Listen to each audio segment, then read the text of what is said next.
Hello aspirants, మరి ఈరోజు క్లాస్లో భాగంగా బౌద్ధ మతానికి సంబంధించి వాస్తుకళ అనేది అంటే ఆర్కిటెక్చర్ అనేది ఎలా ఉంది అనేది ఒకసారి చూద్దాం. ఇక్కడ వాస్తుకళ కోసం మాట్లాడుకుంటే అంటే ఆర్కిటెక్చర్ కోసం మాట్లాడుకుంటే మనకి ప్రధానంగా మైండ్లో రావాల్సిన వర్డ్ ఏంటి అంటే స్తూపం. బౌద్ధ మతానికి సంబంధించిన స్తూపం అనే నిర్మాణాలు అనేవి ఏవైతే ఉన్నాయో ఇవి ఎంతో ప్రాముఖ్యతను సంతరించుకున్నాయండి. మరి స్తూపం అని రాగానే మీకు మహాపరినిర్వాణ అనే ఈవెంట్ అనేది గుర్తు రావాలి. అంటే బుద్ధుని యొక్క జీవితంలో ప్రధాన ఘట్టాలుగా పిలువబడే పంచ కళ్యాణములు అనేవి ఏవైతే ఉన్నాయో అందులో 5వ ఈవెంట్ ఏది? మహాపరినిర్వాణ అంటే ద డెత్. ఇక్కడ ఏమవుతుంది అంటే గౌతమ బుద్ధుడు చనిపోవడం జరుగుతుంది. ఆయన చనిపోయిన తర్వాత ఆయన యొక్క ప్రధాన శిష్యులు లేదా అనుచరులు ఎవరైతే ఉన్నారో గౌతమ బుద్ధుడి యొక్క శరీర అవశేషాలను తీసుకుని వాటిని భారతదేశంలో ఉన్నటువంటి నలుమూలలా కూడా పాతిపెట్టి వాటిపైన కొన్ని నిర్మాణాలను నిర్మించడం జరిగింది. వాటినే మనం ఏమంటున్నాం అంటే స్తూపం అని చెప్పేసి పిలుస్తున్నాం. మరి ఇలాంటి ఈ స్తూపాలు అనేవి మనకి ప్రధానంగా 3 రకాలుగా ఉంటాయండి. ఒకటి ధాతుగర్భ స్తూపాలు, 2 పారిభోజిక స్తూపాలు, 3 ఉద్దేశిక స్తూపాలు. మరి ఒక్కొక్కటి ఏంటి అనేది చూద్దాం. ఇక్కడ ధాతుగర్భ స్తూపాలు అనేవి ఏవైతే ఉన్నాయో ప్రధానంగా గౌతమ బుద్ధుడి యొక్క అవశేషాలపైన లేదంటే ప్రధాన బౌద్ధ సన్యాసులు ఎవరైతే ఉన్నారో వాళ్ళ యొక్క అవశేషాలపైన నిర్మించినటువంటి కట్టడాలు మనం ఏమంటామంటే ధాతుగర్భ స్తూపాలు అని చెప్పేసి పిలుస్తాం. ఇలాంటివి ప్రారంభంలో నార్త్ ఇండియాలో ఒక 12 ధాతుగర్భ స్తూపాలు అయితే ఉంటాయి. వాటిని మనకి అశోకుడు ఏం చేస్తాడంటే వాటిని తొలగించి వాటిని తీసుకొచ్చి మొత్తం భారతదేశం అంతటా కూడా వీటిని 84,000 స్తూపాలుగా మళ్ళీ నిర్మించడం జరుగుతుందండి. ఎన్ని? 84,000 స్తూపాలు. మరి ఇక్కడ మన ఆంధ్ర ప్రాంతానికి సంబంధించి అమరావతి, జగ్గయ్యపేట, బట్టిప్రోలు, సాలిహొండం ఇవన్నీ కూడా ధాతుగర్భ స్తూపాలకి ఎగ్జాంపుల్గా చెప్పుకుందాం. ఏంటంటే అవి ఆంధ్ర ప్రాంతానికి సంబంధించి అమరావతి, జగ్గయ్యపేట, సాలిహొండం, అలాగే బట్టిప్రోలు అంటే ఒక సిగ్నిఫికెన్స్ ఉంటుందండి. ఏంటంటే ఇది మొత్తం మన దక్షిణ భారతదేశంలో అంటే మన ఆంధ్ర ప్రాంతంలోనే కాదు దక్షిణ భారతదేశంలోనే అతి ప్రాచీన స్తూపం ఏది అంటే బట్టిప్రోలు అండి. ఓకే, అది గుర్తుంచుకోండి. మరి నెక్స్ట్ ఏంటి అంటే సాధారణంగా పారిభోజిక స్తూపాలు. ఇవి ఏంటి అంటే చూడండి ఒకసారి. బౌద్ధ మత సన్యాసులు ఎవరైతే ఉన్నారో వాళ్ళు ఉపయోగించినటువంటి వస్తువులపైన నిర్మించిన కట్టడాలు మనం ఏంటంటామంటే పారిభోజిక స్తూపాలు అంటాం. ఏంటంటే అవి బౌద్ధ మత సన్యాసులు ఎవరైతే ఉంటారో అంటే బౌద్ధ సన్యాసులు వాడినటువంటి వస్తువులు ఏవైతే ఉంటాయో వాటిపైన నిర్మించిన స్తూపాలు మనం పారిభోజిక స్తూపాలు అని చెప్పేసి పిలుస్తాం. మరి ఉద్దేశిక స్తూపాలు అనేవి ఏవైతే ఉన్నాయో బుద్ధుడి పైన ఎవరండి? గౌతమ బుద్ధుని పైన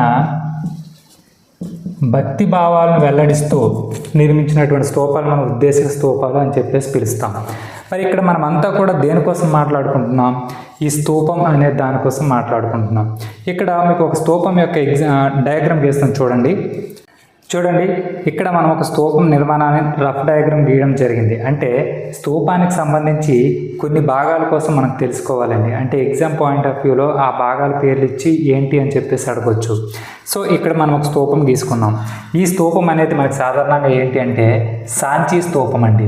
ఏంటంటే ఇది సాంచి స్తూపం. మరి ఈ స్తూపం ఎక్కడుందండి? మనకి మధ్యప్రదేశ్లో ఉంది. ఓకే, ఎక్కడుంది? మధ్యప్రదేశ్లో ఉంది. అయితే రీసెంట్గా మన కరెన్సీ నోట్స్ ఏవైతే ఉన్నాయో ఈ సాంచి స్తూపాన్ని మనకు ప్రింట్ చేసిన నోట్ ఏదండి 200 రూపీస్ కరెన్సీ నోట్ అనేది ఏదైతే ఉందో ఈ నోట్ పైన సాంచి స్తూపాన్ని డిజైన్ చేయడం జరిగింది. మరి ఇక్కడ ఈ స్తూపానికి సంబంధించి భాగాలు అనేవి చూస్తే చూడండి పై భాగం ఏదైతే ఉందో దీన్ని మనము ఏమంటాము అంటే ఛత్రం అని చెప్పేసి పిలుస్తామండి. ఏంటంటే ఇది ఛత్రం. ఈ ఛత్రం అనగా ఈ పైన ఉన్నటువంటి ఈ 3 గొడుగులు లాంటి ఆకారాలు ఏవైతే ఉన్నాయో వాటిని ఛత్రం అని చెప్పేసి పిలుస్తాము. ఈ ఛత్రం కింద ఉన్నటువంటి ఈ చతురస్రాకారంలో ఉన్నటువంటి నిర్మాణం ఏదైతే ఉందో దీన్ని మనం హర్మిక అని చెప్పేసి పిలుస్తామండి. ఏంటంటామండి? హర్మిక. ఓకే, మరి ఇక్కడ బోర్లించినటువంటి ఒక హాఫ్ సర్కిల్ అంటే హాఫ్ సెమీస్పియర్ అడ్డగోళం అనేది ఏదైతే ఉందో దీన్ని మనము డోమ్ అని చెప్పేసి పిలుస్తామండి. ఏంటండి? డోమ్ లేదా గోళ అని చెప్పేసి పిలుస్తాము. మరి ఇక్కడ ఈ స్తూపం చుట్టూ కూడా ఒక గోడ లాంటిది ఉంటుందండి. మన తెలుగు భాషలో అయితే పెట్టగోడ అంటాము. మరి ఇక్కడ దీని టెర్మినాలజీ ఏంటి అంటే దీన్ని మనము రైలింగ్ అని చెప్పేసి పిలుస్తామండి. ఏంటంటామండి? రైలింగ్. ఓకే, మరి ఇక్కడ ఏంటండి చిన్న గేట్స్లా ఉన్నాయంటే ఇవి ఎంట్రన్స్ గేట్లు అని చెప్పేసి పిలుస్తామండి. ఇక్కడ 4 పక్కల కూడా ఉండడం జరుగుతుంది. వీటిని మనం ఏమంటామంటే తోరణాలుగా పిలుస్తామన్నమాట. ఇవి సాధారణంగా సాంచి స్తూపం అనేది మనకి అశోకుడి కాలంలో నిర్మించినప్పటికీ దీనికి సంబంధించిన డెవలప్మెంట్ అనేది తర్వాత కాలంలో జరుగుతూ ఉంటుంది. అంటే స్టార్టింగ్ అనేది ఈ స్తూపం ఒకటే వచ్చిన తర్వాత ఈ తోరణాలు అనేవి ఒక్కొక్క రాజులు బిల్డ్ చేయడం జరుగుతుందన్నమాట. మరి ఇక్కడ ఈ అండానికిను అలాగే ఈ పెట్టగోడకి మధ్యనున్న ఈ దారి అంటే ఖాళీ ప్లేస్ మనం ఏమంటామంటే ప్రదక్షిణా పద అని చెప్పేసి పిలుస్తామండి. ఏమంటామండి? ప్రదక్షిణా పద. ప్రదక్షిణ పద. ఓకే, ఇవి మనకేంటి అంటే ఒక స్తూపంలో ఉన్న మనకు కనిపించే భాగాలు అన్నమాట. ఇలాంటి ఈ సాంచి స్తూపాన్ని మనకి ఎవరు అంటే ఎప్పుడు అంటే 1989లో దీన్ని మనకేం చేశారంటే యునెస్కో వరల్డ్ హెరిటేజ్ సైట్గా ప్రకటించడం జరిగిందండి. ఏంటంటే ఇది యునెస్కో వరల్డ్ హెరిటేజ్ సైట్. ఏంటంటే ఇది యునెస్కో వరల్డ్ హెరిటేజ్ సైట్గా 1989లో దీన్ని అనౌన్స్ చేయడం జరిగింది. ఓకే, మరి ఇదండి మనకి సాంచి స్తూపానికి సంబంధించి. మరి మన ఆంధ్ర ప్రాంతంలో ఇలాంటి ఇంపార్టెంట్ స్తూపం ఏదైనా ఉందా అంటే ఉంది. అది అమరావతి. ఇది మనకి ఏపీ హిస్టరీ పాయింట్ ఆఫ్ వ్యూలో కానీ లేదంటే గ్రూప్స్ పాయింట్ ఆఫ్ వ్యూలో కానీ చాలా ఇంపార్టెంట్ అండి దీనికోసం తెలుసుకోవడం. నేను ఇక్కడ మీకు బౌద్ధ మతానికి సంబంధించి కొన్ని పాయింట్స్ చెప్పడం జరుగుతుంది. కానీ దీనికి సంబంధించిన కంప్లీట్ ఇన్ఫర్మేషన్ అనేది మనం ఏపీ హిస్టరీ డిస్కస్ చేసుకునేటప్పుడు శాతవాహనులు అనే ఒక టాపిక్ వస్తుంది. అక్కడ మీకు దీనికోసం ఇంకా ఇన్ డీటెయిల్గా చెప్పడం జరుగుతుంది. మరి ఇక్కడ చూస్తే ఈ అమరావతి స్తూపం అనేది ఏదైతే ఉందో ఇది సాధారణంగా 1797లో కర్నల్ క్యాలిన్ మెకంజీ అని చెప్పేసి ఒక ఆయన దీన్ని డిస్కవర్ చేయడం జరుగుతుంది. మరి దీన్ని డిస్కవర్ చేశారంటే అంతకుముందు దీన్ని బిల్డ్ చేశారని చెప్పేసి అర్థం. మరి ఇది ఏంటి, ఎప్పుడు బిల్డ్ చేశారు, ఎవరు బిల్డ్ చేశారంటే సెకండ్ సెంచరీ ఏడీలో చూడండి 2వ పులోమావి ఎవరైతే ఉన్నారో శాతవాహన రాజు, ఈయన ఎవరండి? గౌతమిపుత్ర శాతకర్ణి యొక్క కుమారుడు. సో ఈ 2వ పులోమావి ఎవరైతే ఉన్నారో ఈయన యొక్క అంటే ఈయన టైం పీరియడ్లోనే అక్కడ స్థానికంగా ఉండేటువంటి రాజు ఎవరు? వీలుడు లేదా ఇతన్నే నాగరాజు అని చెప్పేసి కూడా పిలుస్తారండి. సో ఈయన మనకి నిర్మించడం జరుగుతుందన్నమాట ఈయన కాలంలో. ఓకే, ఇలాంటి ఈ అమరావతి స్తూపం అనేది మనకి 1.5 మీటర్ల ఎత్తులో ఏం చేస్తారంటే ఒక వృత్తాకారమైనటువంటి వేదిక ఏదైతే ఉందో అంటే సర్క్యులర్ స్టేజ్ అని చెప్పేసి పిలుస్తాం. ఏంటంటే అది సర్క్యులర్ స్టేజ్, వృత్తాకార వేదిక అనేది దానిపైన ఈ స్తూపాన్ని నిర్మించడం జరుగుతుందన్నమాట. మరి ఈ స్తూపం ఏదైతే ఉందో మనకి దీన్ని విస్తరించడం జరుగుతుంది. అంటే సాధారణంగా ఇప్పుడు మనకి ఇది ఫర్ ఎగ్జాంపుల్ ఇది ఒక అమరావతి స్తూపం అనుకుందాం. ఈ స్తూపానికి 4 వైపులా కూడా స్టేజ్ని ఏం చేస్తారంటే విస్తరించడం జరుగుతుందన్నమాట. అటు బ్యాక్ సైడ్ ఒకటి ఉంటుంది అనమాట. ఓకే, ఇలా విస్తరించిన దాన్ని మనం ఏమంటామంటే మహాచైత్యం అని చెప్పేసి పిలుస్తామండి. అంటే ఇక్కడ అమరావతి స్తూపాన్ని స్తూపంగా మాత్రమే కాకుండా మహాచైత్యం అని కూడా పిలవడం జరుగుతుంది. ఓకే, అయితే ఇలా విస్తరించిన వేదిక అనేది ఏదైతే ఉందో ఈ వేదిక పైన ప్రతి విస్తరించిన వేదిక పైన ఒక 4 ఆయక స్తంభాలు, ఒక 5 ఆయక స్తంభాలు అనేవి ఉంటాయండి. ఏంటండి 5 ఆయక స్తంభాలు అనేవి ఉంటాయి. చూడండి 5 ఆయక స్తంభాలు అనేవి ఉంటాయి, పిల్లర్స్. ఈ స్తంభాల పైన అంటే ఈ 5 పిల్లర్స్ పైన కూడా బుద్ధుని యొక్క జీవిత ఘట్టానికి సంబంధించినటువంటి పంచకళ్యాణంలు ఏవైతే ఉన్నాయో వాటికి సంబంధించిన సింబల్స్ అంటే చిహ్నాలు, అంటే లైక్ చూడండి, ద బర్త్ అనే ఈవెంట్కి సంబంధించి లోటస్, తర్వాత ద గ్రేట్ రెనౌన్సియేషన్కి సంబంధించి గుర్రం, అలాగే ద ఎన్లైట్మెంట్కి సంబంధించి బోధి ట్రీ, అలాగే ద ఫస్ట్ సెర్మన్ అంటే ధర్మచక్ర పరివర్తన అని చెప్పేసి అంటాము, దానికి సంబంధించి ధర్మచక్రం అంటే 8 స్పోక్స్తో ఉన్నటువంటి ధర్మచక్రం, అలాగే మహాపరినిర్వాణ అనేది ఏదైతే ఉందో ద డెత్, దానికి సంబంధించి స్తూపం. ఈ సింబల్స్ అన్నీ కూడా ఈ 5 ఆయక స్తంభాల పైన కూడా ప్రింట్ చేయడం అనేది జరిగిందనమాట. అలాగే గుర్తుంచుకోండి, మన ఇండియాలో పంచకళ్యాణములు చెక్కబడినటువంటి ఏకైక స్తూపం, ప్రముఖ స్తూపం ఏది అంటే మన ఆంధ్ర ప్రాంతంలో ఉన్నటువంటి అమరావతి స్తూపం అండి. ఇది పంచకళ్యాణం చెక్కబడినటువంటిది. ఓకే, మరి ఇక్కడ కొన్ని సిగ్నిఫికెంట్ స్తూపాస్ కోసం మాట్లాడుకుందామండి. ఒక్క మన నార్త్ ఇండియాలోనే కాదు, ఎంటైర్ ఇండియాలో కూడా ద ఓల్డెస్ట్ స్తూప ఏంటండి, ద ఓల్డెస్ట్ స్తూప అంటే అతి ప్రాచీనమైనటువంటి స్తూపం ఏది అంటే పిప్రవాహ. ఈ పిప్రవాహ అనేది ఎక్కడుందండి? సాధారణంగా ఇది యూపీలో ఉంటుందండి, అంటే ఉత్తరప్రదేశ్లో ఉంది. ఇది ఎక్కడ? ఎంటైర్ ఇండియాలో. మరి మన ఆంధ్రాలో అలాగే సౌత్ ఇండియాలో కూడా ద ఓల్డెస్ట్ ఏది? The oldest in Andhra or south India కూడా, అంటే దక్షిణ భారతదేశంలో అతి ప్రాచీనమైనటువంటి స్తూపం ఏదండి? భట్టిప్రోలు. ఇది ఎక్కడుందండి? గుంటూరులో ఉంది. గుంటూరులో ఉండడం జరిగింది. మరి ఈ భట్టిప్రోలు అవ్వచ్చు, ఈ అమరావతి అవ్వచ్చు, రెండు కూడా ధాతుగర్భ స్తూపాలకి ఉదాహరణలు అండి. మరి అలాగే మనకి రీసెంట్గా ఆర్కియలాజికల్ సర్వే ఆఫ్ ఇండియా అనేది ఒక అనౌన్స్మెంట్ ఇచ్చింది. ఆ అనౌన్స్మెంట్ ఇవ్వడానికి ముందు వరకు కూడా మన భారతదేశంలో పెద్దది అలాగే ప్రాముఖ్యత కలిగి ఉన్నది ఏంటి అంటే సాంచి స్తూపం. మరి ఈ సాంచి స్తూపం ఎక్కడుందండి? మనకి సాంచి స్తూపం అనేది మధ్యప్రదేశ్లో ఉందండి. ఓకే, మరి అలాగే ఇంకొన్ని చూస్తే సారనాథ్, ఇది ఎక్కడ ఉంటుందండి? మనకి నార్మల్గా తెలుస్తుంది, యూపీలో ఉంటుంది. అలాగే ఏంటది సోనేరి, బార్హుత్, ఈ 2 స్తూపాలు కూడా ఎక్కడ ఉంటాయంటే మధ్యప్రదేశ్లోనే ఉంటాయండి. ఓకే, మరి ఇక్కడ ఈ సాంచి స్తూపం కోసం ఏం చెప్పుకున్నామండి? రీసెంట్గా ఆర్కియలాజికల్ సర్వే ఆఫ్ ఇండియా అనేది ఒక అనౌన్స్మెంట్ ఇవ్వడానికి ముందు వరకు ఇది మన ఇండియాలో పెద్దది, ప్రాముఖ్యత ఉన్నది. అయితే ఇప్పటికీ ప్రాముఖ్యత ఉన్నదే, కానీ రీసెంట్గా ఆర్కియలాజికల్ సర్వే ఆఫ్ ఇండియా అనేది ఒక అనౌన్స్మెంట్ చేయడం జరిగింది.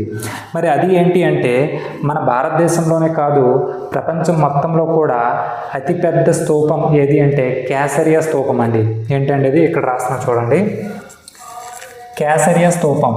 ఈ కేసరియా స్తూపం అనేది ఎక్కడుందండి? బీహార్లో ఉంది. బీహార్లో కూడా ఎక్కడుంది? ఈస్ట్ చంపారణ్లో ఉంది.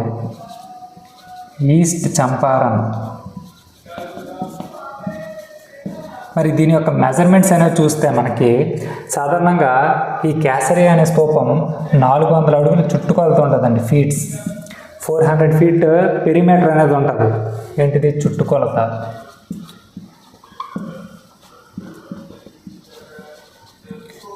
అలాగే 104 ఫీట్ హైట్ ఉంటుంది అన్నమాట, అంటే ఎత్తు ఉంటుంది. ఇది మన భారతదేశంలోనే కాదు, ప్రపంచంలోనే కూడా అతిపెద్ద స్తూపంగా చెప్తారండి. సాధారణంగా ఈ స్తూపం అనేది మనకి 3rd BCలో బిల్డ్ చేశారు అని చెప్పేసి కొన్ని సోర్సెస్ చెప్తాయి. ఎప్పుడండి? 3rd BCలో. కానీ తరువాత కాలాల్లో ఎప్పుడు 1814లో ఇక్కడ మనకి అమరావతి స్తూపాన్ని ఎవరైతే డిస్కవర్ చేశారో ఆయన 1814లో ఎవరు? కల్నల్ క్యాలిన్ మెకంజీ, అంటే కల్నల్ మెకంజీ అనుకుందాం సింపుల్గా, ఈయన దీన్ని డిస్కవర్ చేయడం జరుగుతుంది. మరి ఇలాంటి ఈ స్తూపాన్ని రీసెంట్గా ఎప్పుడండి? రీసెంట్గా 1998లో డిస్కవర్ చేయడం జరుగుతుంది. ఎవరు? కేకే మొహమ్మద్. ఎవరండి? కేకే మొహమ్మద్. ఓకే, చూడండి ఇది. మరి మనకి ప్రపంచంలోనే అతిపెద్ద బౌద్ధాలయంగా బోరోబుదూర్ని చెప్పడం జరుగుతుందండి. ఏంటంటే ఇది చూడండి, ఇది స్తూపం, ప్రపంచంలోనే అతిపెద్దది.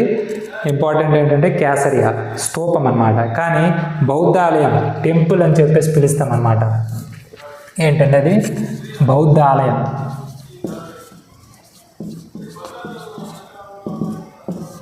ఈ బౌద్ధాలయం అనేది ఏదైతే ఉందో బోరోబుదూర్, ఏంటంటే అది బోరోబుదూర్. ఈ బోరోబుదూర్ అనేది ఏదైతే ఉందో ఇది ఇండోనేషియాలో ఉందండి. ఇండోనేషియాలోని సెంట్రల్ జావాలో ఉంటుంది. ఇండోనేషియాలో సెంట్రల్ జావా. దీన్ని నిర్మించింది ఎవరు అంటే ఆ కాలంలో ఉన్నటువంటి శైలేంద్ర వంశరాజులు. ఎవరండి? శైలేంద్ర వంశరాజులు. వీళ్ళు ఈ బౌద్ధాలయాన్ని నిర్మించడం జరుగుతుంది. దీన్ని రీసెంట్గా యునెస్కో వరల్డ్ హెరిటేజ్ సైట్గా కూడా డిక్లేర్ చేయడం అనేది జరిగిందండి. మరి ఇదేంటి అంటే బౌద్ధ మతానికి సంబంధించిన స్తూపం అనే వాస్తుకళకు సంబంధించి. మరి ఇక్కడ ఒకసారి చూడండి, అమరావతి స్తూపానికి సంబంధించి చైత్యం అని చెప్పేసి ఒక పదాన్ని వాడాం. మరి ఏంటి ఈ చైత్యం? ఒకసారి ఆలోచిస్తే చూడండి, చైత్యం. ఈ చైత్యం అనేది ఏదైతే ఉందో సాధారణంగా బౌద్ధ మత సన్యాసులు ప్రార్థించుకునే ప్లేస్. ఏంటంటే ఇది ప్రార్థన చేసుకునే ప్లేస్, ప్రార్థన చేసుకునే మందిరం అని చెప్పేసి పిలుస్తాం. బౌద్ధ మత సన్యాసులు వాళ్ళు పూజించుకోవడానికి ఈ చైత్యం అని చెప్పేసి కొన్ని గుహాలయాలను ఏర్పాటు చేసుకోవడం జరుగుతుంది. ఈ చైత్యం అనేది ఏదైతే ఉందో సాధారణంగా ఈ చైత్యం అనేది దీర్ఘచతురస్రాకారంలో ఉంటుంది. ఎలా ఉంటుందండి? దీర్ఘచతురస్రాకారం.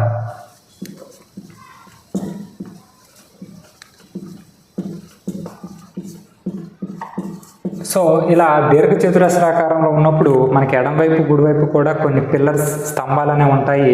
మనకు ఆ చివర మధ్య భాగంలో ఏముంటుంది అంటే వీళ్ళు పూజించుకోవడానికి ఒక వస్తువు ఉంటుంది. మరి ఆ వస్తువు ఏంటి అంటే ఉద్దేశిక స్తూపం అని చెప్పేసి పిలుస్తామండి. ఉద్దేశిక స్తూపం అంటే మనం ఏమని చెప్పుకున్నామండి? బుద్ధుని పైన భక్తి భావాలను వెల్లడిస్తూ నిర్మించినటువంటి నిర్మాణాన్ని మనము ఉద్దేశిక స్తూపం అని చెప్పేసి మాట్లాడుతున్నాం. మరి ఇలాంటి ఈ చైత్యానికి ఎగ్జాంపుల్స్ ఏంటి అంటే కార్లే, కన్హేరి, నాసిక్. ఇవి ప్రధానమైనటువంటి చైత్యాలయాలుగా మనం డిఫైన్ చేయడం జరుగుతుంది. అయితే ఇక్కడ కామన్ ఫ్యాక్ట్ ఏంటి అంటే ఈ మూడు కూడా మనకి ఎక్కడున్నాయంటే మహారాష్ట్రలోనే ఉండడం జరిగిందండి.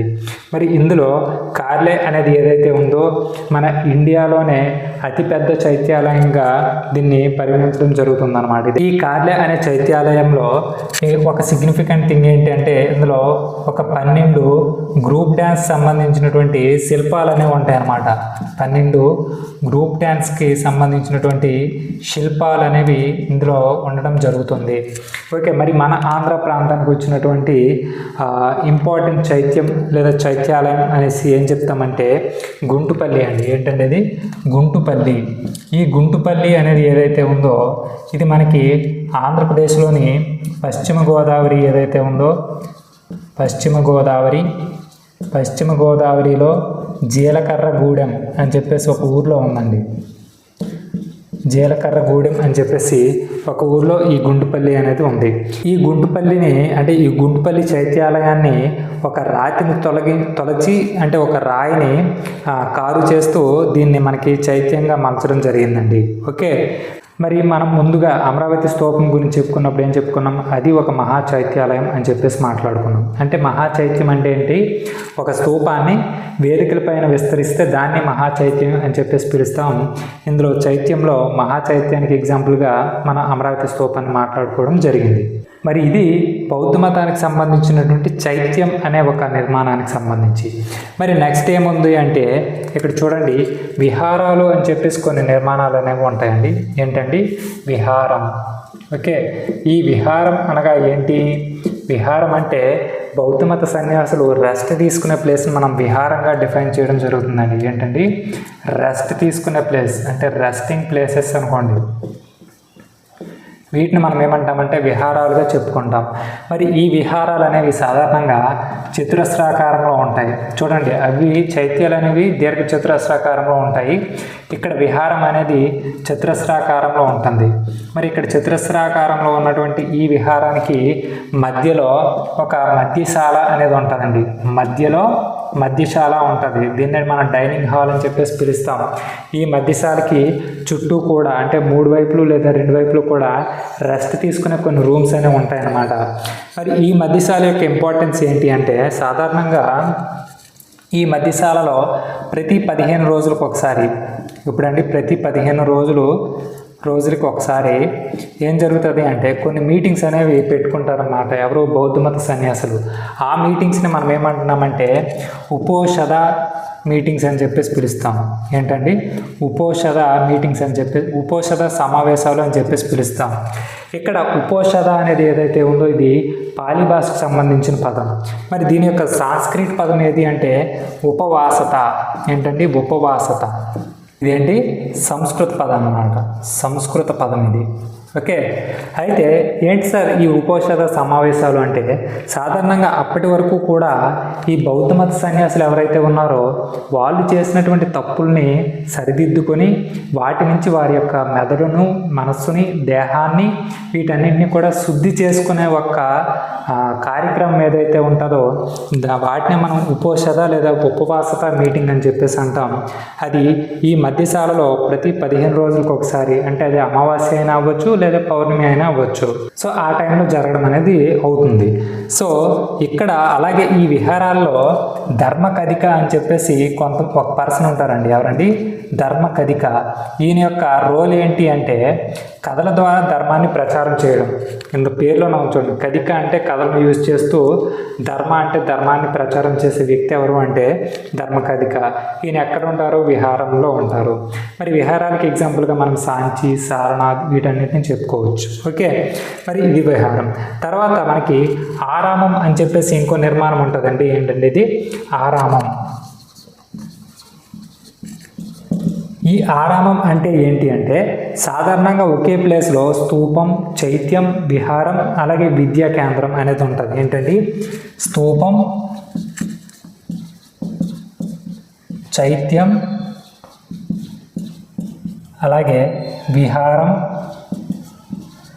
దీంతోపాటు విద్యాలయం, ఇవన్నీ కూడా ఒకే చోట ఉంటే దాన్ని మనం ఆరామం అని చెప్పేసి పిలుస్తాం.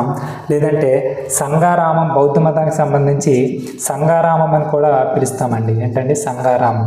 మరి హ్యూయన్సాంగ్ మన ఆంధ్రాలో పర్యటించినప్పుడు మన ఆంధ్ర ప్రాంతంలో మొత్తం 44 సంఘారామాలు ఉన్నాయని 40 సంఘారామాలు ఉన్నాయని చెప్పేసి తన యొక్క షియూకి గ్రంథంలో రాయడం జరిగింది. ఎవరండి?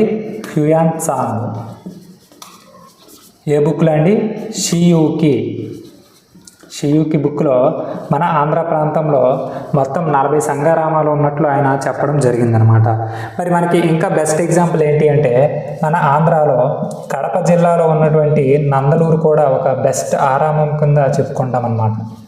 నందలూరు ఎక్కడుంది? కడప జిల్లాలో ఉందన్నమాట ఇది. మరి ఇది ఏంటి అంటే బౌద్ధ మతానికి సంబంధించి నిర్మాణాలు. మరి ఇదే వాస్తుకళలో శిల్పం అని చెప్పేసి ఒక పాయింట్ ఉంటుంది. దానికోసం ఇప్పుడు మాట్లాడుకుందాం. మరి ఇప్పుడు బౌద్ధ మతానికి సంబంధించి వాస్తుకళలో భాగంగా శిల్పం కోసం మాట్లాడుకుంటామండి. ఏంటండి? శిల్పం. మరి శిల్పం అనగానే మనకి ఫస్ట్ గుర్తు రావాల్సింది ఒకసారి చూడండి. మన పాయింట్ ఆఫ్ వ్యూలో కూడా మనం ఏదైనా ఒక శిల్పాన్ని తయారు చేసిన తర్వాత ఒక గుడిలో పెట్టి విగ్రహంగా భావించి దానికి పూజ చేయడం జరుగుతుంది. దాన్ని మనము టెక్నికల్గా విగ్రహారాధన అని చెప్పేసి పిలుస్తున్నాం.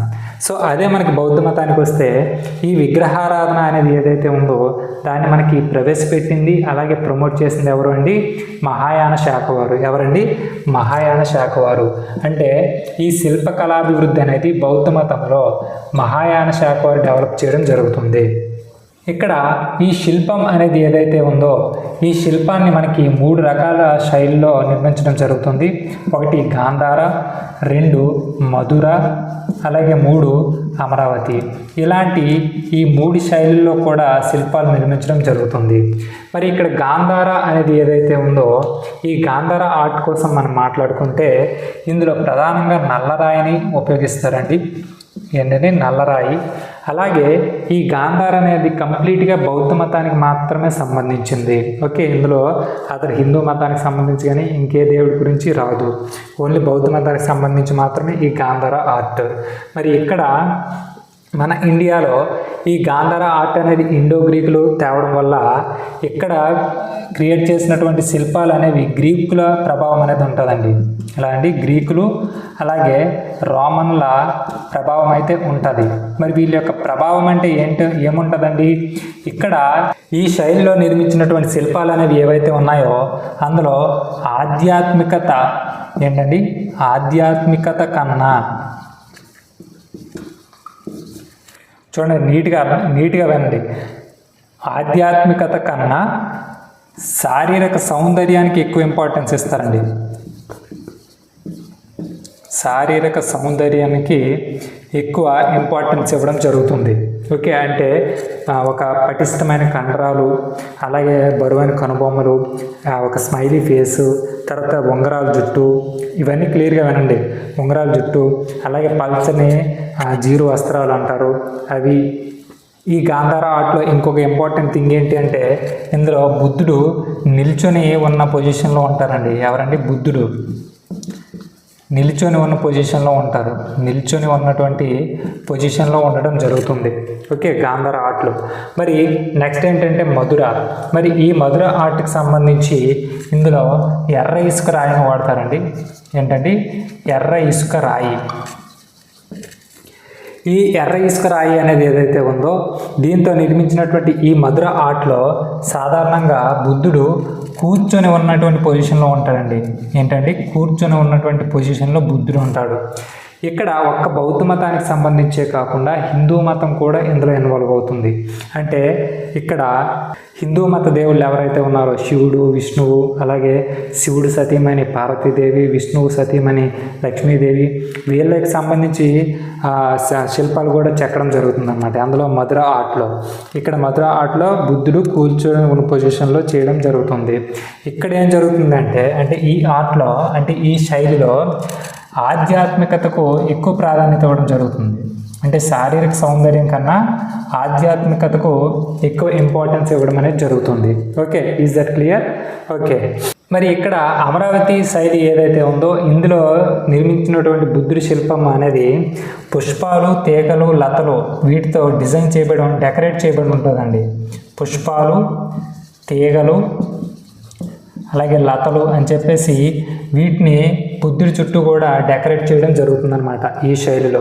అయితే కంగారు పడద్దు, అమరావతి శైలి అనగానే మీకు ఏపీఎస్టీ ఒకటే మైండ్లో ఉండాలి. అక్కడ మీకు డీటెయిల్గా చెప్పడం కూడా జరుగుతుంది. ఇక్కడ వరకు ఈ పాయింట్ తెలుసుకోండి. ఓకే, ఇలా మహాయాన బౌద్ధ శాఖ వారు శిల్పం రూపంలో విగ్రహాలను తయారు చేసుకొని విగ్రహారాధన చేపట్టడం జరిగింది. మరి హీనయానం వారు ఏం చేస్తారు? వాళ్ళు ఈ పంచకళ్యాణాలకు సంబంధించినటువంటి చిహ్నాలు ఏవైతే ఉన్నాయో సింబల్స్ ఏవైతే ఉన్నాయో ద లోటస్, హార్స్, అలాగే బోధి ట్రీ, ఇంకా 8 స్పోక్స్ ధర్మచక్ర, అలాగే స్తూప, వీటిని పూజించడం జరుగుతుందన్నమాట వాళ్ళు. ఓకే, అది శిల్పానికి సంబంధించినటువంటి చిన్న ఇన్ఫర్మేషన్. మరి నెక్స్ట్ ఏంటి అంటే ఈ బౌద్ధ మతం అనేది వ్యాప్తి చెందడానికి ఏ రాజులు ఎలాంటి కృషి చేశారనేది ఇప్పుడు చూద్దాం. మరి బౌద్ధ మతానికి సంబంధించినటువంటి వ్యాప్తి అనేది ఏదైతే ఉందో దీని యొక్క ప్రచారం లేదా ప్రమోషన్ అనేది ఎలా జరిగింది, ఎవరు చేశారనేది చూస్తే ఇక్కడ సాధారణంగా బౌద్ధ మతం అనేది అతి తక్కువ కాలంలో స్ప్రెడ్ అవ్వడానికి మెయిన్ రీజన్ ఏంటి అంటే బుద్ధుడి యొక్క ప్రధానమైనటువంటి వ్యక్తిత్వం, ఆయన వ్యక్తిత్వం, సత్ప్రవర్తన, ఇలాంటి విషయాలన్నీ కూడా బౌద్ధ మతం అనేది స్ప్రెడ్ అవ్వడానికి మెయిన్ రీజన్స్గా నిలుస్తాయి.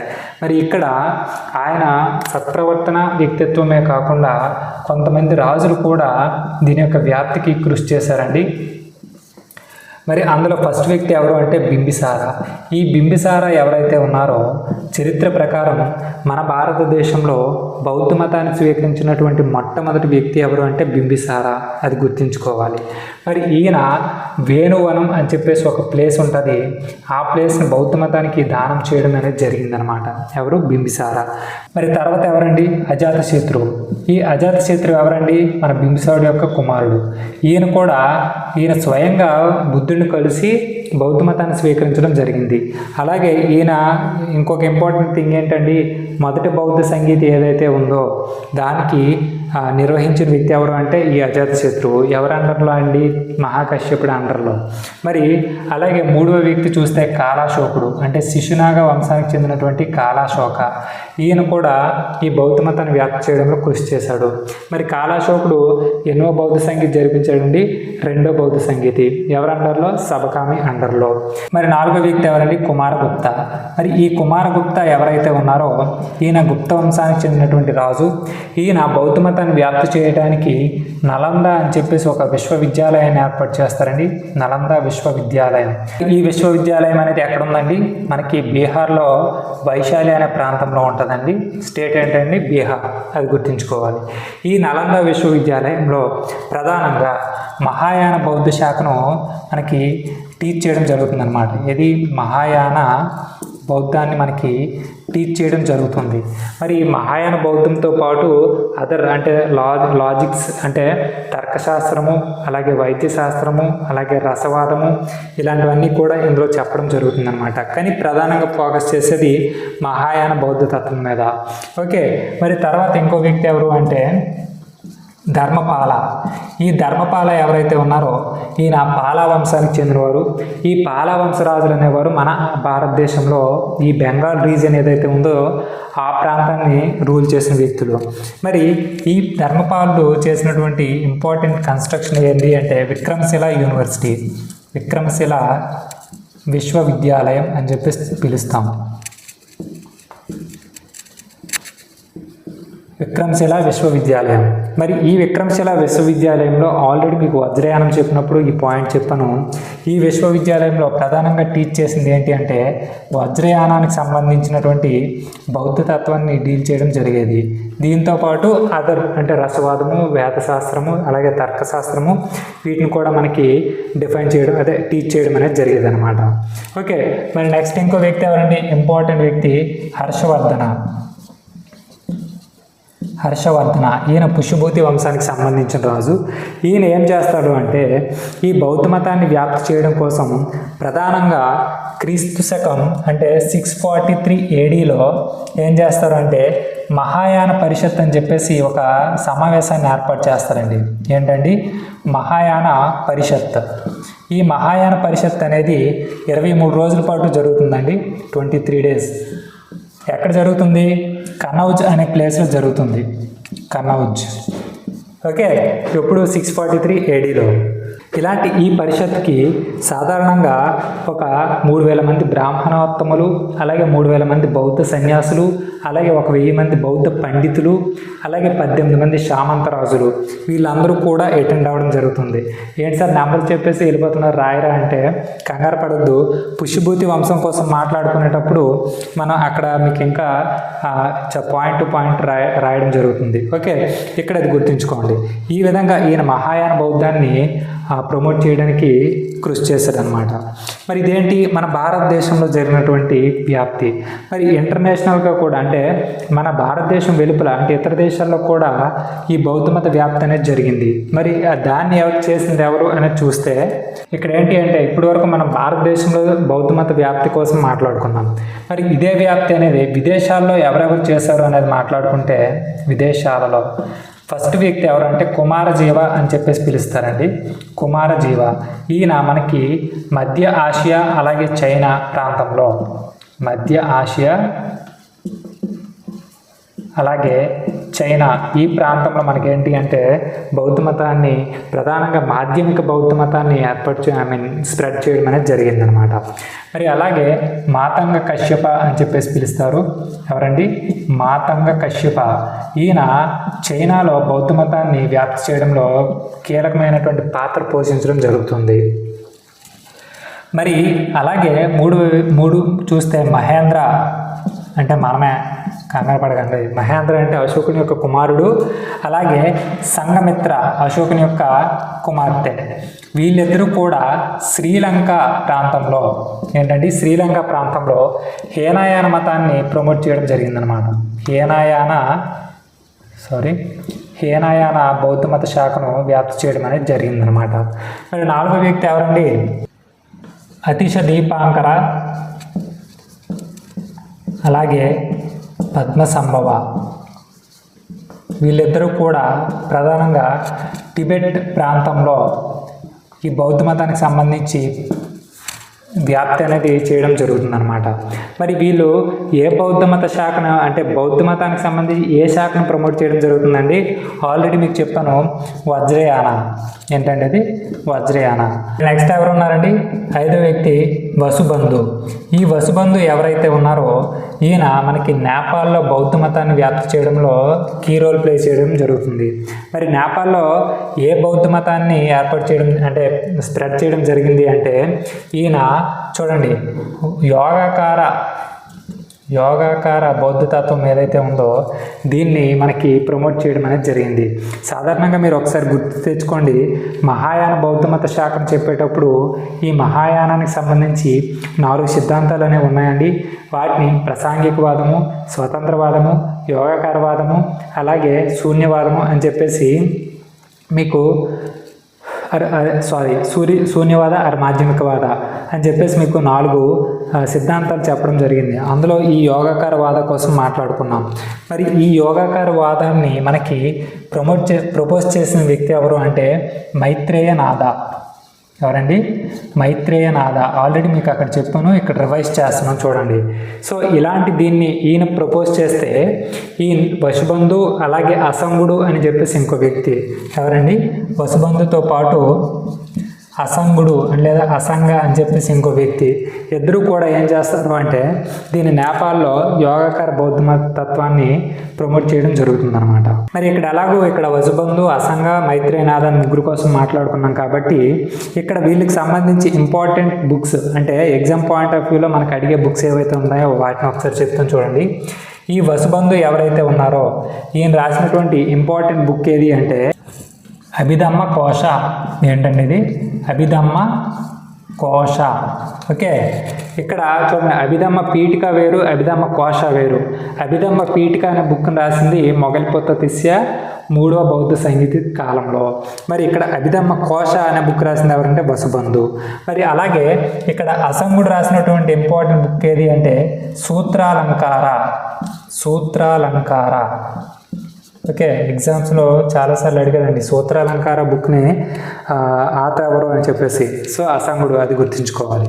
అలాగే మైత్రేయనాథుడు యోగాకార వాదాన్ని ప్రపోజ్ చేయడంతో పాటు ఈయన రాసిన ఇంకొక ఇంపార్టెంట్ బుక్ ఏది అంటే లంకావతార సూత్ర. ఏంటండి? లంకావతార సూత్ర అని చెప్పేసి ఒక బుక్ని ఈయన రాయడం జరుగుతుందన్నమాట. ఓకే, ఇది వసుబంధుకు సంబంధించి. మరి నెక్స్ట్ ఇంకో వ్యక్తి ఎవరండి? కనిష్కుడు. ఈయన మనకి మధ్య ఆసియాలో ఈ బౌద్ధ మతాన్ని వ్యాప్తి చేయడంలో కీలక పాత్రను పోషించండి. ఎక్కడండి? మధ్య ఆసియా. అలాగే ఇంకో వ్యక్తి చూడండి, ఇంకో వ్యక్తి శ్రీజ్ఞాన అని చెప్పేసి ఇంకో వ్యక్తి ఉంటారు. ఈ శ్రీజ్ఞాన అనే వ్యక్తి మనకి ఇండోనేషియాలో సువర్ణ ద్వీపంలో ఈ బౌద్ధ మతాన్ని ప్రమోట్ చేయడంలో మంచి పాత్ర పోషించారు. ఇక్కడ సువర్ణ ద్వీపం.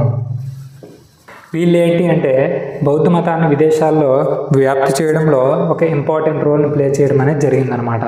మరి మీకు మన దేశంలోనే కాదు విదేశాల్లో కూడా వ్యాప్తి చేయడంలో ఒక ఇంపార్టెంట్ పర్సన్ ఉంటారు. ఆయన్ని వెనక్కి వదలడం జరిగింది. ఆయన ఎవరు అంటే మనకి అశోకుడు. మరి ఈ అశోకుడు కోసం మౌర్య సామ్రాజ్యం మాట్లాడుకునేటప్పుడు మీకు డీటెయిల్డ్గా చెప్పడం జరుగుతుంది కాబట్టి ఇక్కడ ఆయన మెన్షన్ చేయలేదు. కాకపోతే మీరు గుర్తుంచుకోండి, ఏంటి, మన దేశంలోనే కాదు విదేశాల్లో కూడా బౌద్ధ మత వ్యాప్తికి ఒక ఇంపార్టెంట్ రోల్ అంటే కీ రోల్ ప్లే చేసిన వ్యక్తిలో ప్రధానమైన వ్యక్తి ఎవరంటే మౌర్య అశోకుడు. ఓకే, అది మనకేంటి అంటే బౌద్ధ మత శాఖకు సంబంధించి. మరి ఇక్కడ ఒకసారి వినండి, మనకి ఈ బౌద్ధ మతం అనేది మన ఇండియన్ కల్చర్ని ఎలా ఎఫెక్ట్ చేసింది అనేది ఒకసారి మాట్లాడుకుంటే చూడండి. ఇక్కడ బౌద్ధ మతానికి సంబంధించి నలంద విశ్వవిద్యాలయం అంటే కుమారగుప్తుడు ఏర్పాటు చేశాడు. అలాగే విక్రమశిల విశ్వవిద్యాలయం ఎవరు ఏర్పాటు చేశారు? ధర్మపాల. ఇక్కడ విక్రమశిల విశ్వవిద్యాలయాన్ని బెంగాల్లో ఏర్పాటు చేయడం జరిగింది. నలంద విశ్వవిద్యాలయాన్ని బీహార్లో ఏర్పాటు చేయడం జరిగింది. మరి ఈ 2 విశ్వవిద్యాలయాలు బౌద్ధ మతాన్ని టీచ్ చేయడంతో పాటు ఈ వైద్యశాస్త్రం, తర్కశాస్త్రం, అలాగే రసవాదం ఇలాంటి ఇంపార్టెంట్ థింగ్స్ని కూడా టీచ్ చేయడం జరిగింది. అంటే ఏంటైంది, మన ఇండియాలో విద్యా వ్యాప్తికి అడుగు అనేది పడిందనమాట. దేనివల్ల? ఈ యూనివర్సిటీస్ వల్ల. అలాగే బౌద్ధ మతానికి సంబంధించి సంఘ అని చెప్పేసి ఒక ఆర్గనైజేషన్ ఉంటుంది అని చెప్పేసి మాట్లాడుకున్నాం. ఏంటంటే ఈ సంఘ అనేది మన భారతదేశంలో కాదు, ప్రపంచ చరిత్రలో కూడా ఏర్పడినటువంటి మొట్టమొదటి మతపరమైన సంస్థ ఏది అంటే ఈ సంఘ అనమాట. సో దాన్ని బేస్ చేసుకొని మన ఇండియాలో తర్వాత కాలంలో ఇతర మతస్థులు ఎవరైతే ఉంటారో, మన హిందువులు అవ్వచ్చు లేదంటే అదర్ రిలీజియన్స్ అవ్వచ్చు, వాళ్ళు ఏం చేసుకున్నారు, వాళ్ళ యొక్క మతాన్ని ప్రమోట్ చేయడానికి వాళ్ళు కూడా కొన్ని మఠాలను ఏర్పాటు చేసుకోవడం జరుగుతుంది. అంటే కొన్ని గ్రూప్స్ని ఏర్పాటు చేసుకోవడం అనేది జరుగుతుంది.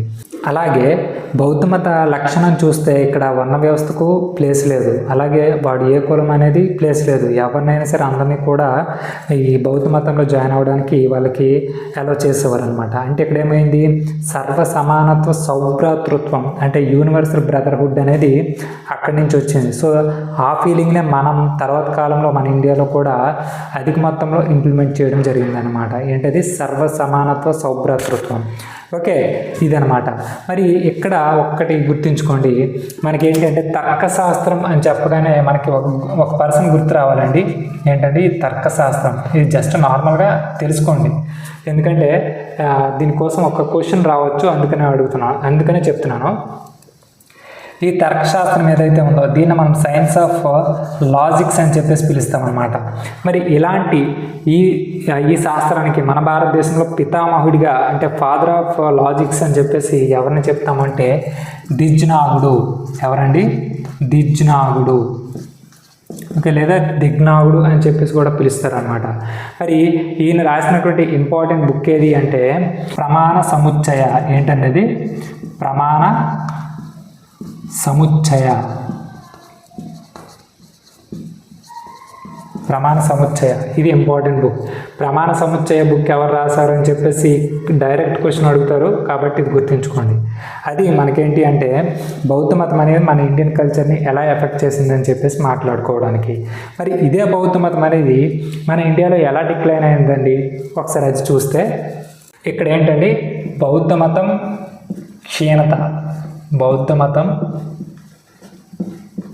క్షీణత అంటే ఇంగ్లీష్లో డిక్లైన్ ఆఫ్ బుద్ధిజం అని చెప్పేసి పిలుస్తామండి. ఏంటండి, డిక్లైన్ ఆఫ్ బుద్ధిజం. ఇది ఎలా సంభవించింది అంటే దీనికి చాలా కారణాలు ఉన్నాయండి.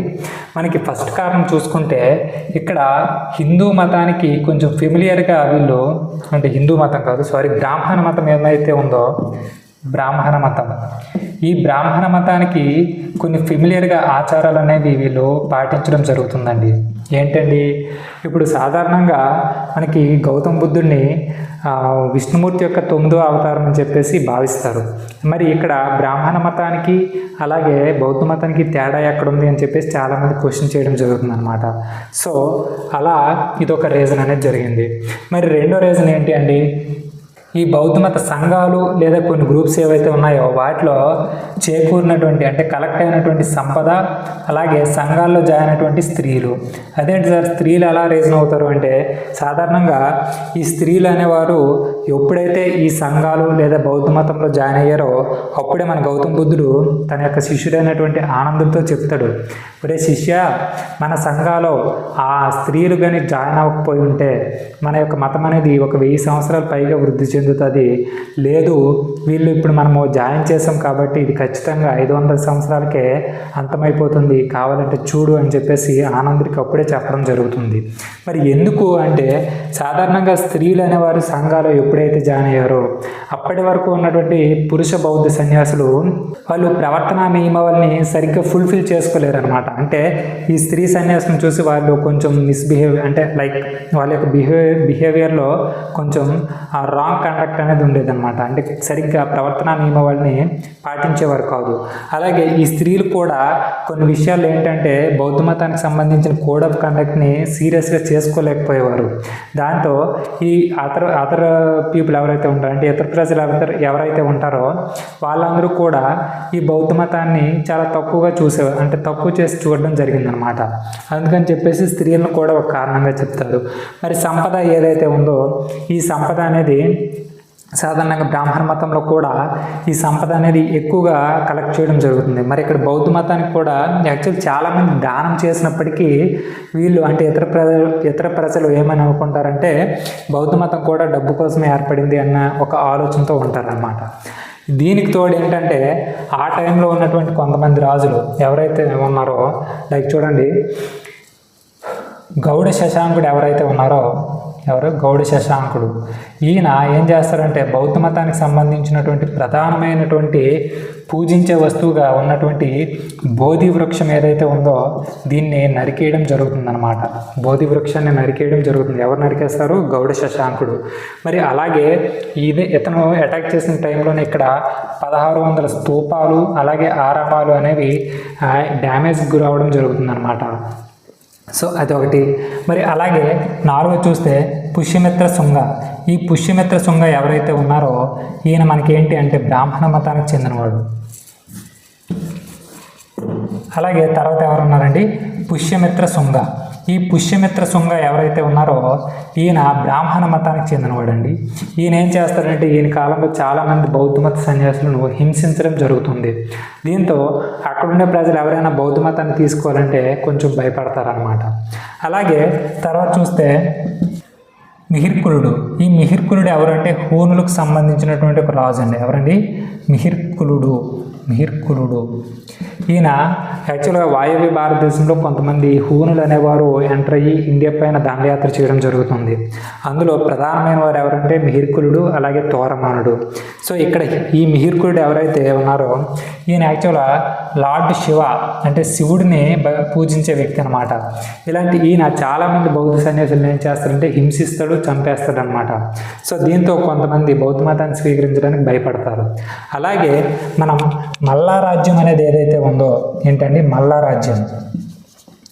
ఈ మల్లా రాజ్యం కూడా గౌతమ బుద్ధుడు కానీ బౌద్ధ మతం కానీ రాజ్యంలోనికి ఎంటర్ అయితే ఎవరైతే దానికి కారణమయ్యారో ఆ వ్యక్తికి 500 బంగారు నాణ్యాల జరిమానా అనేది విధించడం అనేది జరిగిందనమాట.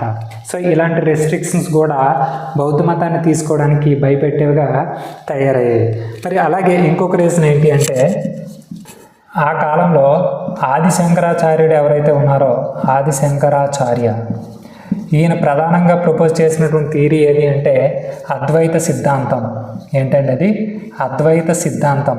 దీని యొక్క ప్రభావం కూడా బౌద్ధ మతం యొక్క ఫేమస్ని తగ్గించేదానికి అంటే బౌద్ధ మతం యొక్క పాపులారిటీ తగ్గించడానికి ఇది కూడా ఒక రీజన్ అయింది.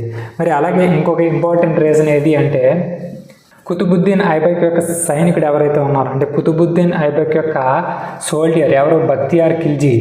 ఈయన ఆ టైంలో ఏం చేస్తారంటే పాట్నాలో ఉన్నటువంటి పాట్నాలో ఉన్నటువంటి చాలా స్తూపాలు ఆరామాలను ఈయన డ్యామేజ్ అంటే అటాక్ చేయడం జరుగుతుంది అనమాట. సో ఇలాంటి చాలా రీజన్స్ వల్ల బౌద్ధ మతం అనేది తర్వాత కాలంలో క్షీణదశకు రావడం జరుగుతుంది. అలా కంప్లీట్గా 12th century AD వచ్చేటప్పటికి ఇప్పుడండి 12th century AD వచ్చేటప్పటికి మన ఇండియాలో కంప్లీట్గా ఈ బౌద్ధ మతం అనేది ఆవిరైపోవడం జరుగుతుంది అనమాట. ఓకే, అది ఏంటి అంటే క్షీణత సంబంధించి. మరి ఇక్కడ ఒకసారి చూడండి, బౌద్ధ మతానికి అలాగే జైన మతానికి కొన్ని సిమిలారిటీస్ ఉన్నాయి. ఏంటి?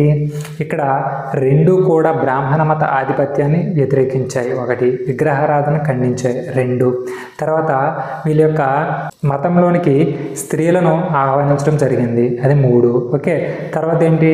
నియమావళిలో ఈ సత్యం, అహింస, అపరిగ్రహ, అస్థేయ ఇలాంటి విషయాలను 2 మతాలు కూడా ఫాలో అవ్వడం అనేది జరుగుతుంది. మళ్ళీ ఇంకేం జరుగుతుంది?